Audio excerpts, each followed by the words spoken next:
28-year-old is in custody, and this is just the latest in his legal troubles. He's scheduled to appear in a Baltimore Circuit Court. Gervonta Davis walked out earlier today. That's after a judge gave him a $1,000 bond. Davis was scheduled to headline a boxing match next week in Washington, D.C. It's unknown if that's going to happen. Why are you retiring? Trash. What changed? What made you? Trash. Garbage. Gervonta Tank Davis's career has taken an unexpected twist, leaving many of his fans in shock. Once regarded as a dominant presence in boxing, his most recent controversy or setback has made it appear as though his journey may have come to an end. Supporters are left disheartened as his future now seems unclear. Davis's surprising retirement at such a young age has sparked disbelief, with countless people questioning why he would step away at his peak, especially with so much untapped potential ahead of him. His choice has created more speculation than clarity.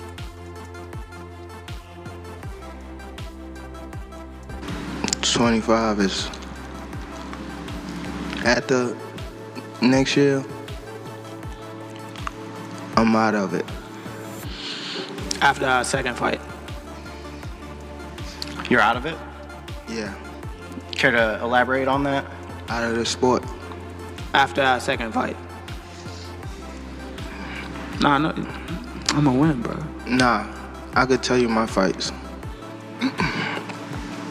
Gervonta Tank Davis officially launched his professional boxing career on February 22, 2013, at only 18 years old. His debut took place against Daisy Williams at the DC Armory in Washington, D.C., where he secured a decisive first-round knockout. That victory signaled the rise of a promising new star in the sport.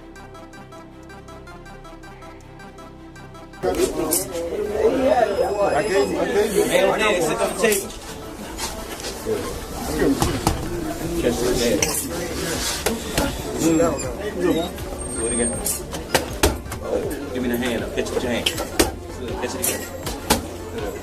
Make sure you catch it with your hand. I don't touch it. You want to do it? Want to do it? Tank first night? You fighting that? I don't think you fighting that. Fuck around here.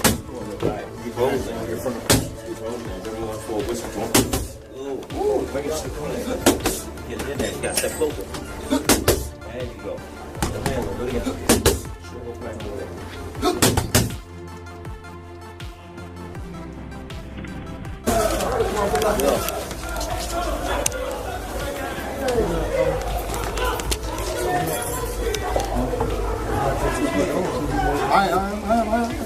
In order to fully chase his boxing aspirations, Gervonta Davis made the difficult decision to leave school behind. Still, understanding the significance of education, he later earned his GED. This demonstrated not only his dedication to boxing but also his commitment to personal growth and self-improvement. I went back to school, that's for me. So when I went back to school, because I dropped out because I was missing a lot of days because I was in tournaments and stuff like that, or I was fighting when I'm not in tournaments, and then it started pushing me more away from school. At the start of his career, Davis benefited greatly from the mentorship of established boxing names such as Adrian Broner. Broner's influence and strong ties within the boxing community provided Davis with opportunities and exposure, elevating his profile in the intensely competitive professional boxing scene. You my brother, and I see something, I'm gonna call and check up on you, see if everything works, or if it ain't right and I feel like you should be over here, I'm gonna let you know it. And that's just all it was. That's my baby brother, you know, he called and shit, that's what it was, and now we here. Is y'all relationship the same in that way? Like, cause Calvin said that yesterday too, he was like that, there was a point where he was like when Tank first got around you, he didn't want to leave. He was like, we had to track Tank down. Like, yo, where the fuck is he? Why he don't want to come back? Is it still that same type of energy like with y'all? Hell yeah.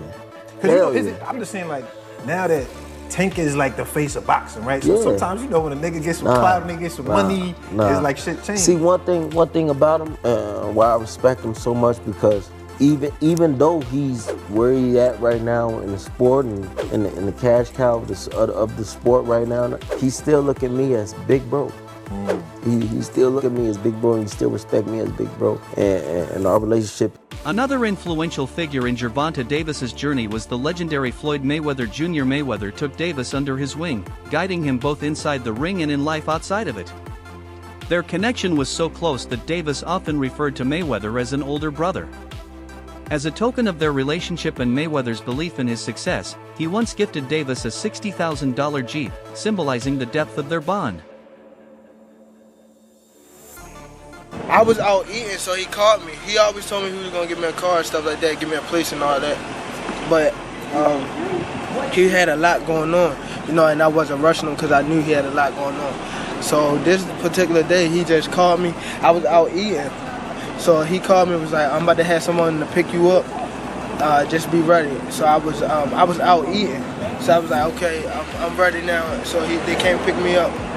Then he took me to the dealership. So he let me test drive this, and he also let me test drive a Charger.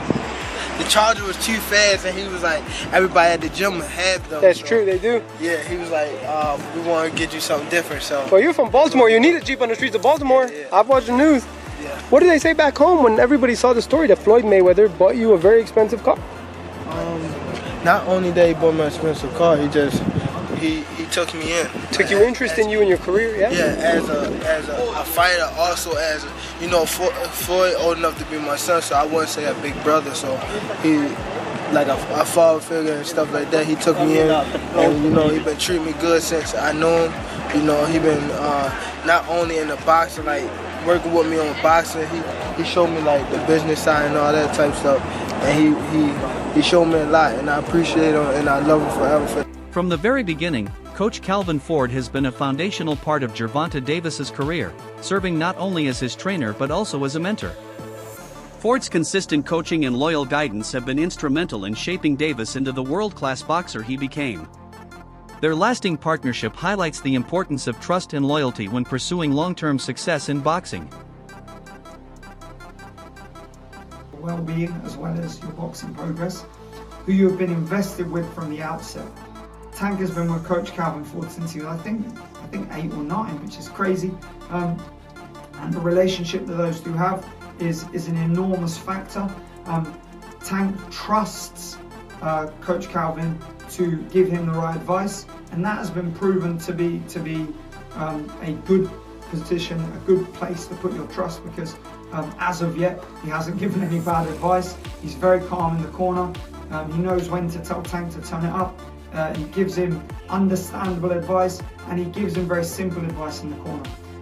At the gym, he obviously works him hard, he gets the best out of him. The year 2024 marked a pivotal stage in Gervonta Davis's career, as his explosive performances thrilled fans and pushed his popularity to new levels.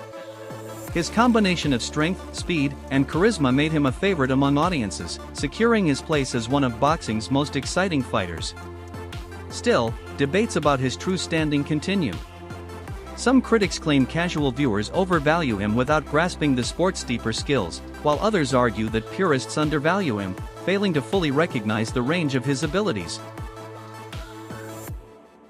When he fought Isaac Cruz, he was 25-0, and he fought that little dude, that little pit bull coming at him all the time. And I mean, the movement, the boxing skills, that to me was the moment that Gervonta Davis hit the scene, and I said, yo, this is one of the best fighters in the world.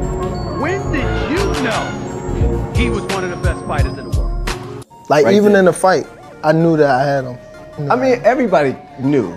No, but people didn't know, like, he actually can hit, like, when his punches was like You hard. felt it? Yes. Was he the strongest punch you think you ever felt? Facts. Really? Yeah. One of the major points of discussion among boxing analysts is the caliber of competition Davis has faced. Some suggest his promotional team has strategically matched him with favorable opponents, reducing his exposure to the toughest challenges. For Davis to truly cement his legacy, critics believe he must face the top champions in the 135 and 140-pound divisions, proving himself against the very best. All right. Hey guys, Adriana Jimenez joined here with two-time and current WBA super featherweight champion Gervonta Tank Davis. Gervonta, just a couple days away from headlining your first U.S. base card against Hugo Ruiz, originally against Abner Mares, who we wish a speedy recovery. How excited are you to get inside the ring and give us a great show? I'm very excited, you know, just to be back, you know. just to be back in the ring, give my fans a great show, even the fans all over a great show that's turning in on Showtime. I believe that I will have a great performance. I don't think I have a lot of ring rush, but hopefully Hugo can come in, living up to his word, and I live up to my word, and we give on a great show. We know that Hugo's been pretty vocal saying that he wants that knockout, that he wants to knock you out. But we know that you're very confident in what you bring. What kind of fight can we expect? Action-packed fight. Off of what he's saying, he's saying that he coming in to knock me out, so he have to bring action, to do that. So I'm ready. Training camp been going great. Gervonta Davis's exchanges with fans and the media have not been free from criticism. His fiery, passionate, and at times controversial comments about fellow fighters have caused some observers to describe his behavior as overly excitable, and even fanboy-like in certain instances.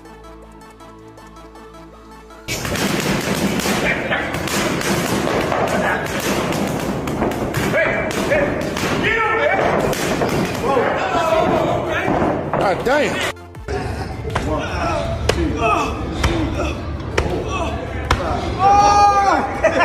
During an interview, Gervonta "Tank" Davis spoke with confidence as he broke down Frank Martin's skills, pointing out flaws in his offense, defense, and overall style. He dismissed Martin's punching power as nothing special and argued that his defensive approach was fundamentally weak. According to Davis, Martin fails to properly slip punches, instead retreating and circling the ring without establishing a solid defensive base. For sure. Do you think that's gonna be your hardest fight? Hell no. Nah?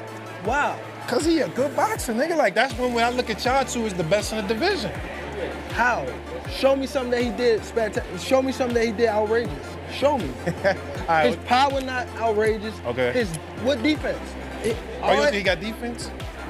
He just jumped back. You never see him slip no punch. You never see him slip no punch. Go look at it. You see him back up from a lot of people. Back up, move around.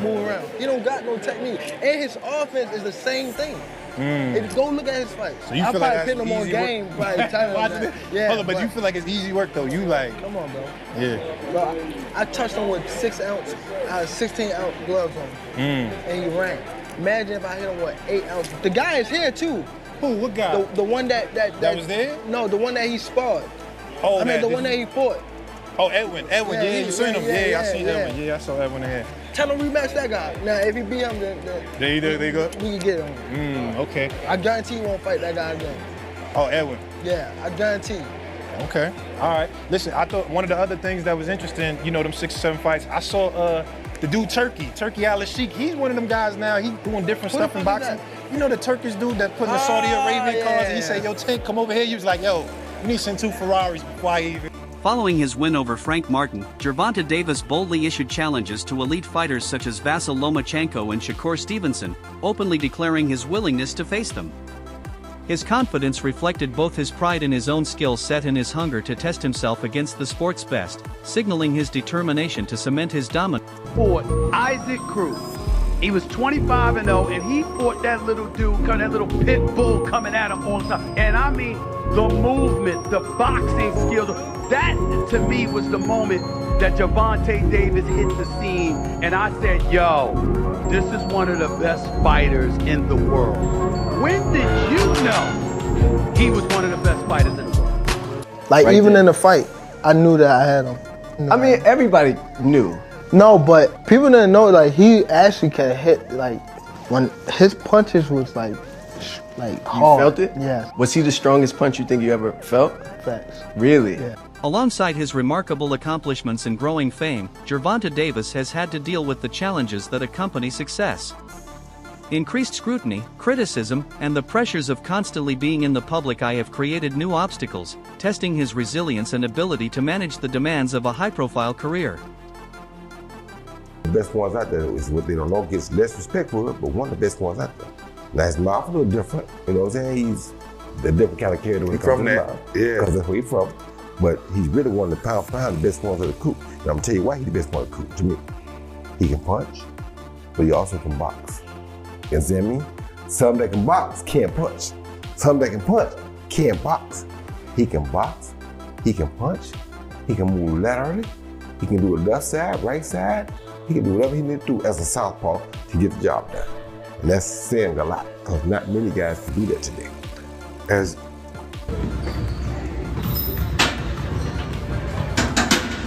You're gonna have some music on that bit, huh? At first, retirement was never something Davis considered. But as he encountered personal struggles and professional hurdles, his outlook began to shift. He voiced frustration with the sport, going so far as to label boxing trash, while stating that titles and accolades no longer held any meaning for him. This dramatic change in attitude has pushed him to think about leaving the ring earlier than expected. Why you retiring? Trash. What changed? What made you? This shit trash, garbage. I don't care about belts and I don't care about that stuff. I don't care about none of that. That's why I don't want boxing anymore. Then you start losing your love for boxing. What happened? I want to do therapy, right? It would lose the fire that I have inside me. The constant spotlight and the pressures of fame have weighed heavily on Gervonta Davis. He has become increasingly outspoken about his wish to retire, insisting on his need for rest and therapy at a relatively young stage in his career. By acknowledging the importance of mental health, Davis admits that stepping back to prioritize his well-being could be essential even if it requires walking away from the sport that once defined his passion. Everyone to see, on whether it's on social media, whether it's comments that are being made by both men.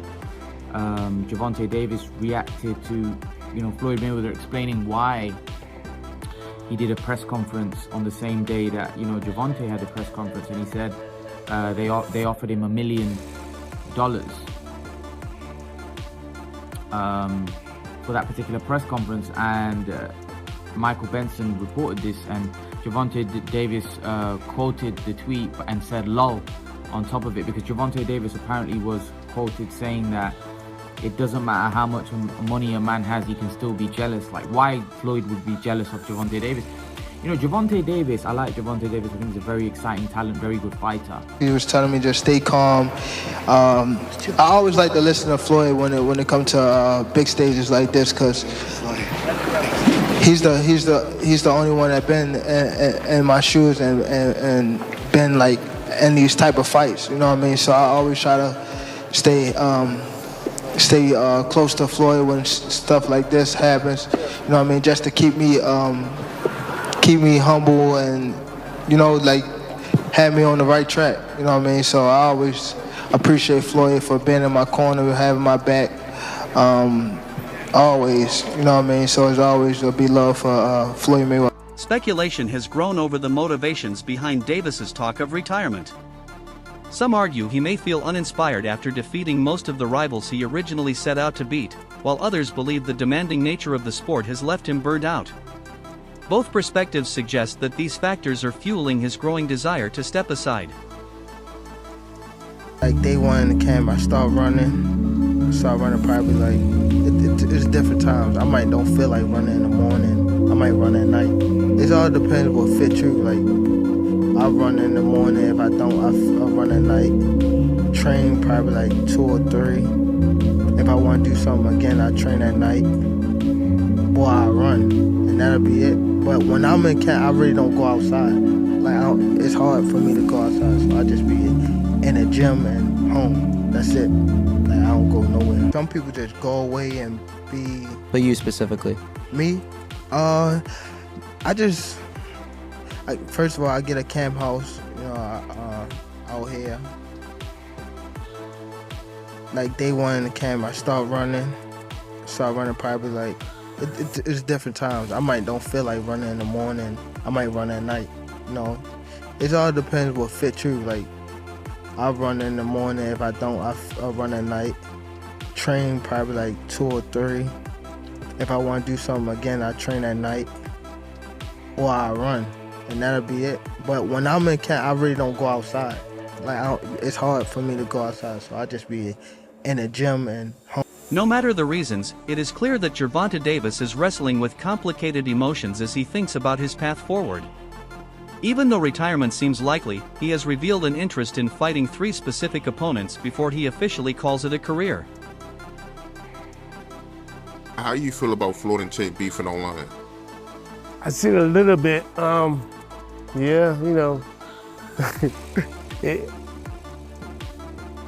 I like both guys, so it's like I know Gervonta has his issues with Floyd, and you know Floyd has a big ego where he wants to be the man on top, and Gervonta trying to get on top, but it seemed like he has to get from under Floyd because Floyd's a big man.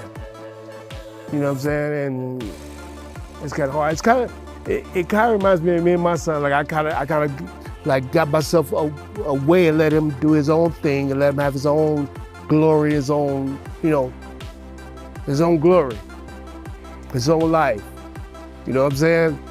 So me being there all the time will shadow over all this stuff. Sometimes.